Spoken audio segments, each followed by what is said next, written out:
Welcome to Talking Heads on USA Global TV, starring the one and only wonderful Dr. JACALYN. It's a prestigious place where world-class influencers and experts meet, and where you'll find the most trusted advisors and coaches for all things in life and business. Visit usaglobaltv.com to sign up for our newsletter, get the value you need, and be first in line to learn about events and giveaways and other valuable content. Connect with us. Email Dr. JACALYN at usaglobaltv.com to talk about how you can become part of USA Global TV. That's USA Global TV, where the doctor is always in. Hello, everyone, and welcome to USA Global TV and Radio. I'm Dr. JACALYN KERBECK, and our show today is The Art of Creating Mental Health Wealth. Joining me on this show and every week is a dear friend. We are working together more and more. I am so excited about everything that she's doing. Her name is Jenetta Barry, and she's the founder and creator of the Epiphany process. Let's welcome her to the show. Hello, Dr. JACALYN. Hello, everybody. Hi. We were just saying backstage that last week when we met, which I can't believe it's already another week, that you weren't feeling well. My face was a mess. And here we are today, and it's a whole new world. Absolutely. And using this last week to have a look at what the emotions behind my feeling not so well were connected to. It's been such an interesting journey going, really quite something. So, and I do believe that's why I'm feeling better this week, is because I've been able to express how I'm feeling from the place where that illness was sitting, or the places where they were sitting. That makes a lot of sense. And Jenetta, it was brought to my attention by one of our team members that possibly the reason why my face, why I had a bout of facial eczema, was because my new book was launching, and there was a chapter in there where I revealed something about myself, and maybe I was feeling uncomfortable, and it got under your skin. Yeah. I've seen it again and again and again. And it's amazing how when I've addressed it, it's so interesting because this isn't our topic today, but I think it's really important that when I've addressed whatever it is that I didn't even realize I was running, and my body is giving me a message to say this is where you're harboring it, almost instantly, whatever it is I'm dealing with is gone. It's like, where have you gone? Where'd you go? Yes, you can go. I'm not inviting you back, but where did you go? Yes, exactly. Well, I think that we have to keep in mind for everyone around the world, we're all going through different things. And when we keep it inside, as I did with my story, and I know you did also, we are not doing ourselves a favor. It's really a disservice. And that's what I feel so strongly about this platform and this show in particular, is that people are able to express themselves through creative means, through the arts, and help to tap into that inner peace that we all really need more than ever. What are your thoughts about that? Oh, my word. I am so passionate about it. I really believe we were created by the Creator. And that means that we're creative beings. And when we're in our creative genius, we're connected to all that is part of the creation. And so when we're expressing ourselves from our seat of creativity, it is nothing short of magical how whatever we're being challenged with at that point in time becomes more open-heartedly manageable. Yes, I agree with that. And we, just so our audiences, we don't have a guest today, but we have a really interesting topic that might push some people away, because there are some things people really don't like to discuss. And Jenetta, you've been discussing it for years, but we're going to be talking about grief, anxiety, and isolation, and how we can acknowledge if we're in one of those stages or states, and then what we can do to get out of it. Yes, and also how we can understand how it's been blown up out of all proportion, and to bring that feeling of grief and isolation into a place of balanced, humane understanding that it's something we all deal with at some time in our lives. We're not abnormal. We're not anything but being human. And if this program today does that alone and helps people to understand that it's all okay, there's nothing wrong with you, I believe you and I have done a brilliant job. Yes, here's to that. And something that I also want to mention is when we think of grief, someone doesn't actually have to die to be grieved for you to grieve. You could be grieving the loss of a relationship or the loss of a job or the loss of how your lifestyle used to be. There's many different things we can grieve over. Yes. Absolutely. I mean, even down to the loss of how you thought about yourself. You might have had a perception that your label was this, that, and the other. And then something happens that kind of shows you may not be that. And one can identify with it so strongly that when that label's torn away like a Band-Aid, you go into a state of grieving, having lost yourself. There are so many levels of grief. Unbelievable number. Jenetta, for people who are watching or listening and they're feeling that they're isolated, they're feeling that they're alone, not just acknowledging, yes, I am alone, but they just feel so lonely and so lost and missing something that they used to have or someone they used to have. What are some of the things that they can do to at least take the first step to move forward? Yeah, the first thing to understand is that we tend to judge that isolation and loneliness. And when we step into that place, it feels like we're the only one that feels the way we do. Although other people might be isolated and lonely, it feels to us that our isolation and loneliness is our unique feeling and that nobody else gets it, nobody else understands. And then that kind of perpetuates a cycle of feeling even more isolated and alone. And again, rather like grieving, isolation and loneliness comes in many, many forms. It's not just a matter of, say, like in lockdown, we had a guest a couple of weeks ago who was, I think it was last week, who was stuck in lockdown as he lost his life partner, his soulmate. And that's a physical isolation. But you can be alone in a crowd. I sometimes have felt more alone, surrounded by lots and lots of people. In fact, one of the things that I deal with is when I'm with big crowds of people, I feel very isolated. And thank goodness I've got my process to go, okay, so what perception am I sitting in that I'm expecting of myself or of others or both that's putting me into this perception that I am isolated and alone? And so it's about being able to understand that isolation and aloneness is a part of life. It's a part of being human. And there's nothing wrong with it. Where it becomes challenging is when we don't know how to manage it and it starts controlling us. When that happens, we feel even more isolated and alone and even more out of control. So it's finding the skills and the tools to embrace isolation and loneliness, understand as much as it doesn't serve us, because it doesn't. This is not saying, wow, it's all fabulous. It doesn't serve us.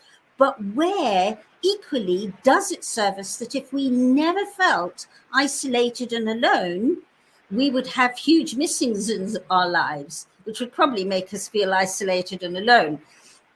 A bit of a conundrum. But really, if we start seeing the value of what isolation and aloneness gives us, as much as we can still run that list of what it doesn't give us, it's amazing how you can manage it with a more open-hearted understanding and even appreciation.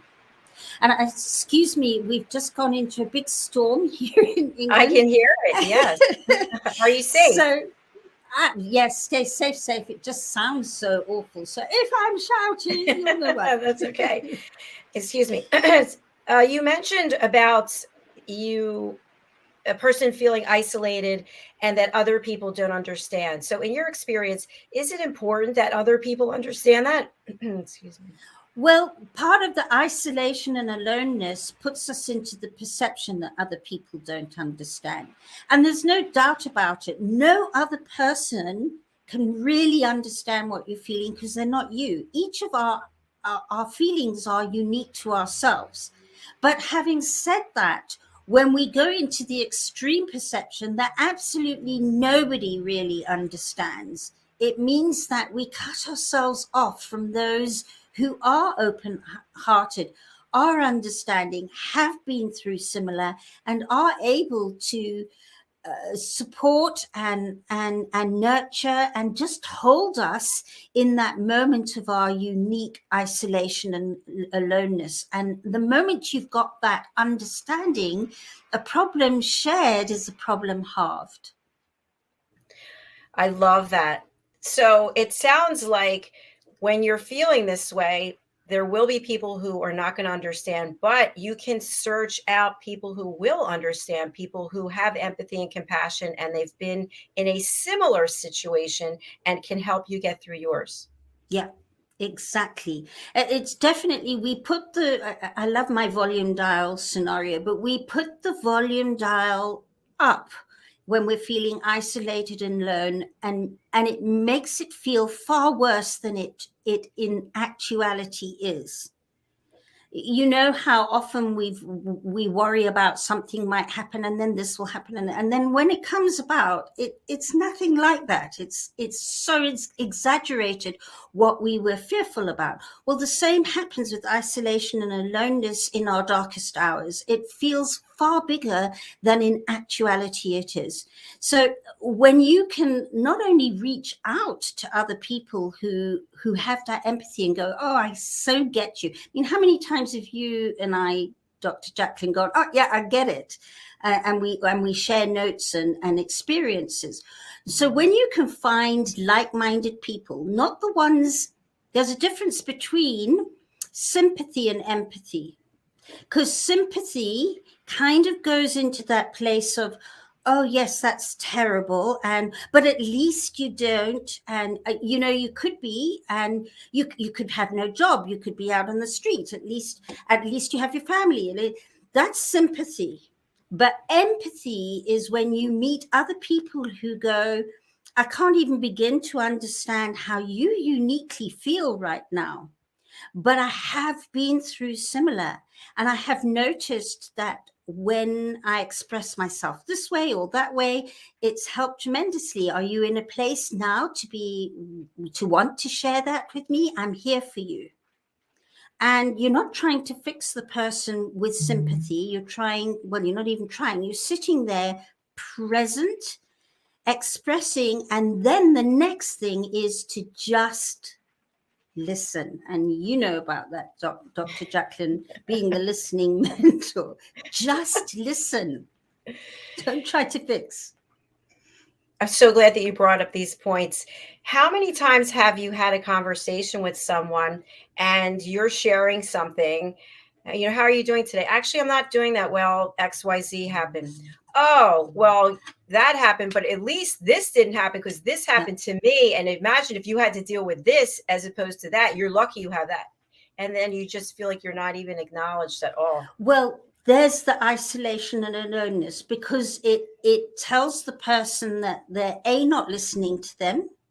They're B, saying, my problem's bigger than yours, so what are you going on about? I mean, to be candid, even with Jenny, before I got these listening and communication skills fine honed, when I would listen to, I'd say, okay, Jenny, try and tell me what it is you're feeling. This is my daughter, Jenny, who died from suicide when she was 16.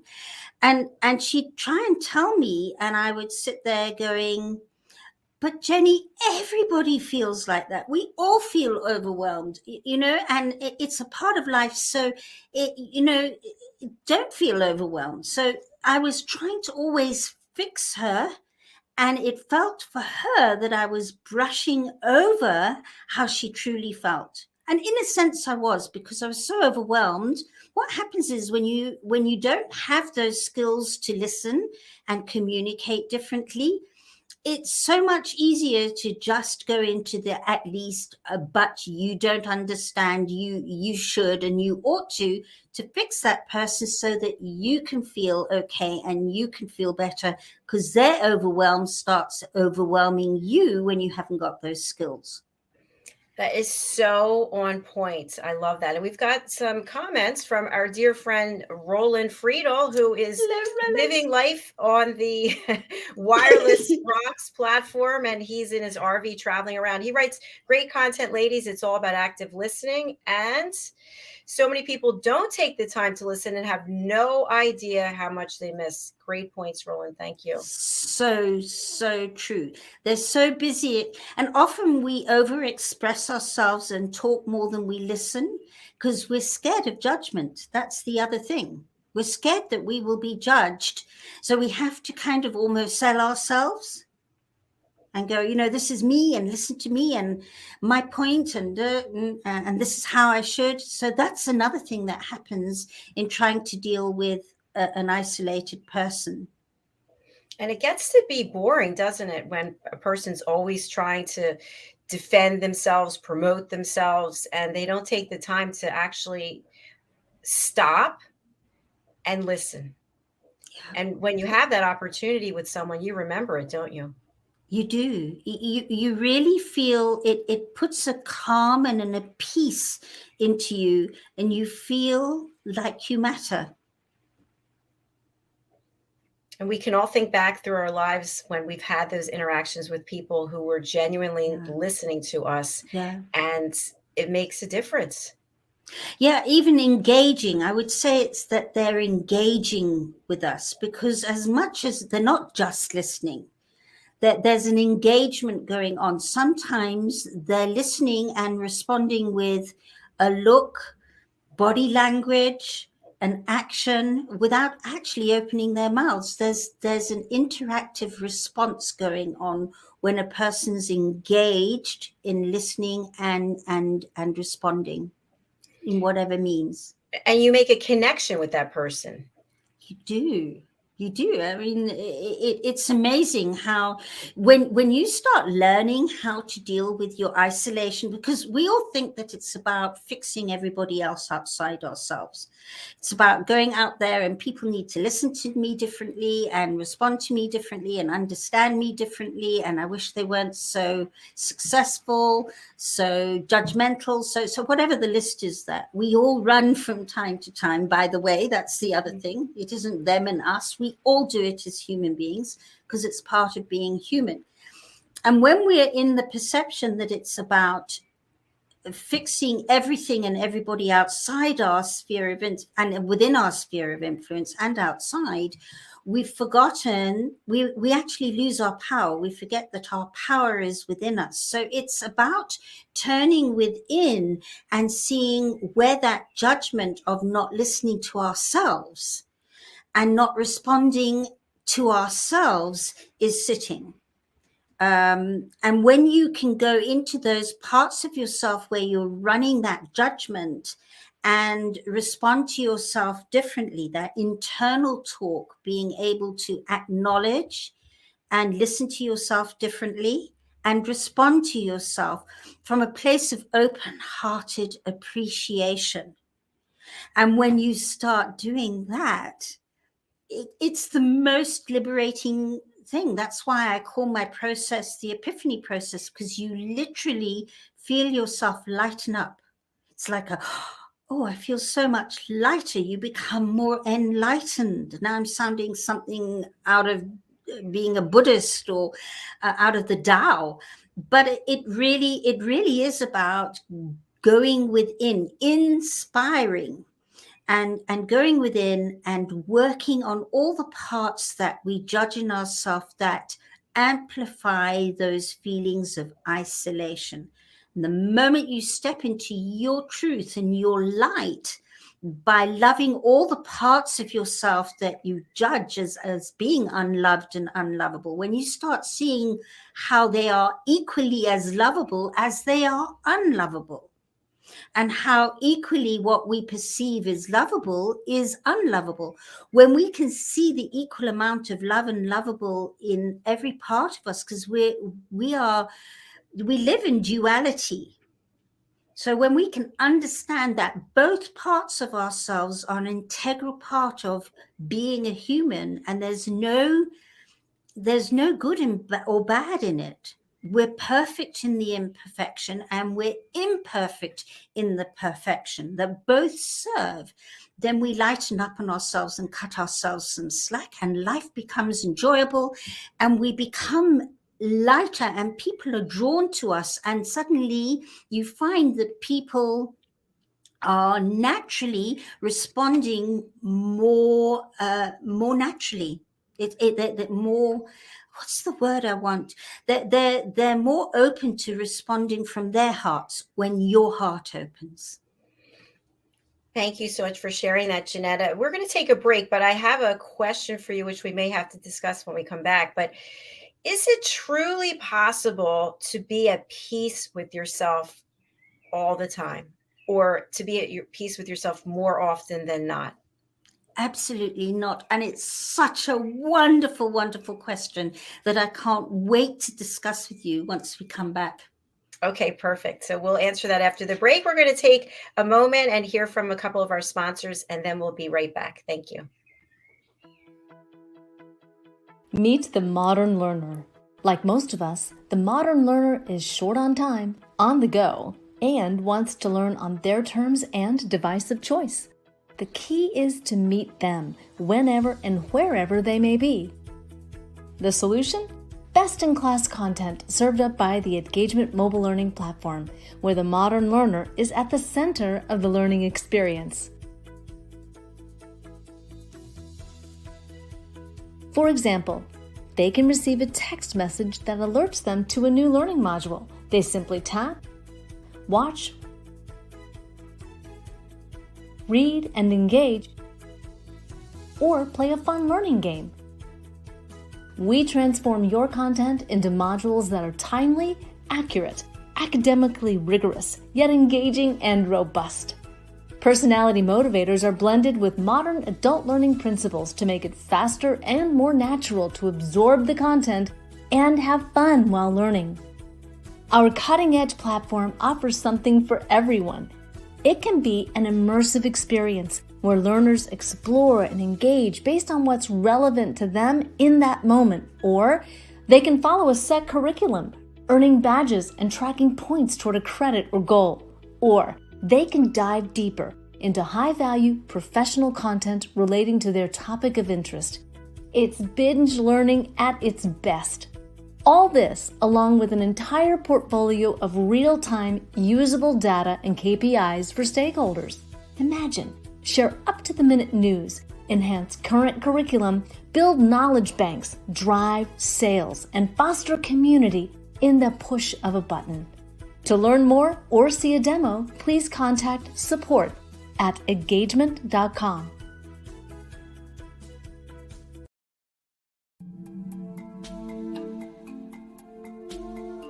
Take a moment. Take a moment. Take a moment. Take a moment. Take a moment. Take a moment. Take a moment. Take a moment. Take a moment. Take a moment. Take a moment. Take a moment. Take a moment.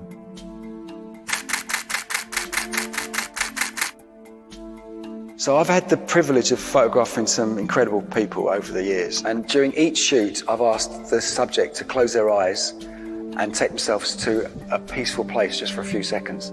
I've found that this really helps to refresh the energy between the camera and the subject. They had an energy that was quite special and quite different from the rest of the shoot. The collection grew, and now it feels the right time to use it for something good. I think it'd be amazing if we could help to raise awareness and involve people in the discussion about mental health. So what we're asking to do is for everyone to upload their own self-portraits. All of these portraits will become part of a massive artwork. I'm really excited to see this project go from hundreds of pictures to thousands of pictures. Essentially, an ever-evolving artwork that says we're all in this together. Close your eyes and take a moment.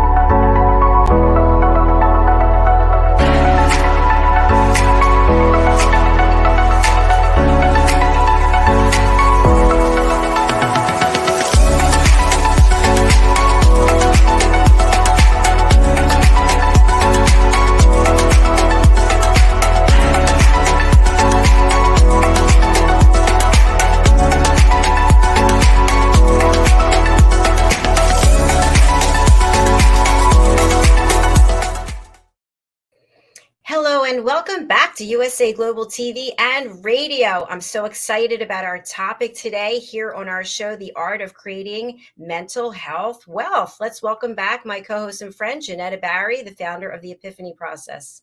Hello. Yeah. Good to see you. So here's my question, and then I'm going to give a little backstory. Is it possible to ever be completely at peace with ourselves in our own body, or is it just something that comes and goes like the wind? And my example is that I am very strong. I lift weights. I do this certain class that I take, and I know I'm strong. People say to me, I can't believe how strong you are. And because I'm strong and I lift weights, I'm not as lean as I used to be. And yesterday, when I was teaching the power of listening, one of the role plays is me. And that was probably 9 months ago. And I remember in that exact moment thinking to myself, then I can't stand myself because I'm not muscular enough. So I said to myself, you're never happy with yourself. It doesn't matter. And that's been a continuous battle with me. So for me, that's my situation. Other people, they have other things. So is it possible to be at peace? I really love that question. And it gets asked quite often when I talk my work. The thing to remember, and when I got this after I lost Jen, the aha moment for me was profound. I mentioned earlier, we're in a world that operates in duality. You can't have dark without light. In fact, if you look at everything is acyclical. Look at it around. The noise coming out my mouth now is coming in decibels of cycles. And female cycles, the weather cycles, cycles of emotions, brain waves are cycles. Everything is cyclical. And a very good example is electricity. Electricity works in cycles. And if you study a cycle requires equal amount of positive and negative charge for it to operate. If we take the negative charge out of electricity, guess what happens to electricity? It becomes disempowered. It's a fact. The whole world works like that. And yet what happened was actually quite an interesting one, and it'll lead me to the peace side. About 160 years ago, a man here in UK, in Scotland actually, advocated that it was more important to be positive than negative. So all negative thought, word, and deed needed to be eradicated out of one's psyche, basically. And funnily enough, his name was Sam Smiles. And he wrote a book 160 years ago and advocated it to the learned few. And then post Second World War, Norman Vincent Peale took that belief system and put it in a book in 1952 and published it when people were looking how to get out of the nightmare of war and find that peace, because life felt far from peaceful. So if we look at peace from a bigger picture, and he started advocating that the more positive one can be and the more you get rid of negative thought and deed, the more happier, wealthier, wiser you will be. And that's when he published The Power of Positive Thinking. And as much as it is very important to concentrate a lot on bringing the positive, because by default we tend to concentrate on the negative, it's not the be all and end all, because if we take out all negative, we're disempowered like electricity. And the same thing happens with understanding peace in whatever form it comes in, whether it's world peace or whatever. You cannot, let's stay on world peace for now. You can't have peace without war, and you can't have war without peace, because the two balance each other out in the yin and yang of what I was just expressing. The secret is to bring the both out of extreme into manageability. So, I mean, let's look at it. The United Nations Keep Peace. Let me put my teeth in again. The United Nations Peacekeeping Force has one of the biggest armies in the world. They're fighting for peace. Now, that's an oxymoron. And if you take away that army, how are they going to keep the peace? Because it takes bringing in the other side of the continuum and those boundaries, those necessary boundaries to create the peace. So all the time, peace and war oscillating on either side of a line of balance. And it's learning how to bring both into a place of manageability that makes peace and war work or become more manageable. I don't know if work is the correct word, but certainly more manageable. And there's an internal war going on in each and every one of us. We're always fighting with ourselves and being the biggest critic that anybody can be. Well, most of us are, and even those who've got it in manageability, we're doing it all the time. We're discernment, judgment, decision making, all those different traits are judgment of whether you can or can't or are or aren't or whatever. So when you can bring all those judgmental traits into a place of manageability, you start understanding and accepting and feeling more peaceful about yourself. So always having that ability to look at yourself and say, is this working? Is this not working? Am I looking okay? Am I not looking okay? That's part of being human and about managing the peace and the war inside you. So at the end of the day, it's about taking extreme thoughts and feelings about how you feel about yourself and understanding how loved and lovable you are to bring it into balance. Thank you. There's a lot to think about there, and it makes a lot of sense. It really blew me away when I stopped and I went, it's okay when I have moments where I'm really judging myself and maybe they're thinking this about me, or maybe I'm not doing this well enough, or maybe I'm looking 100,000 years old at 63. It's an easy one to step into at the age I am.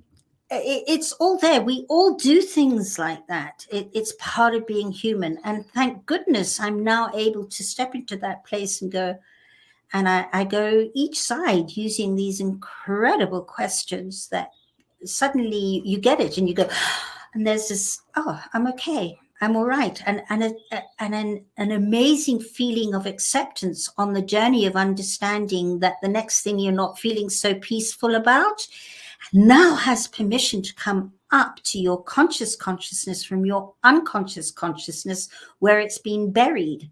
So it's not about getting rid of the thoughts or feelings of not being at peace with yourself. It's about inviting them to your conscious consciousness and then being able to do something really meaningful with them and understand how valuable and how much they matter, that they are. Jenetta, you're so good at the work that you do. And at the beginning of the show, I didn't actually spotlight you, which I'd love to do. If you can share how you work with people and what this process looks like for them. Okay, yes. Well, what happens is we get very stuck in our story, and our story does matter. So this is not saying our story doesn't. I mean, my story I tell all the time. But nowadays, I can tell it from a place of open-hearted manageability rather than from extreme angst and overwhelm and vulnerability. So we all get stuck in our story. And when that story starts to define us, it starts showing us that this is who we are. And we can't see another side to that picture, to that story. Then we get stuck and distorted and feeling overwhelmed. There's a feeling of guilt and shame that we're not good enough. So what happens is when a person steps forward and says, I can't live another moment of this roller coastering, I'm feeling okay, and then I fall down into the dumps and life seems so overwhelming and too much to handle, and then I pull myself up from that, and then I step forward and brush myself down, and then down I go again. And we all do that to some degree, in some form, sometime in our lives. And we have times where we manage that roller coaster quite well, and other times where it's just too overwhelming. So we take that story and peel it away and go into what is actually happening, where the one-sided perception has become the truth, and where that person's become blocked, blinded from seeing the other side of the truth. So the sets of questions are very, very different. Often people will say, I've never had to answer a question like that. It feels so different. And then when they have a breakthrough, they go, I never thought about it that way. So the questions take them backwards and forwards to, in a sense, the pros, cons to whatever it is they've been stuck into one-sided perception about. And it takes them, okay, that's my perception, this is the other side. And the questions go backwards and forwards. And the most interesting thing is that it not only works on a conscious level, but it starts working unconsciously. So I'll often get a phone call from a client saying, you know, I've only had one session with you, and yet I've just had a conversation with great Uncle Harry, who I loathe and haven't spoken to in years. And if I've had 2 words in my lifetime, it's a lot.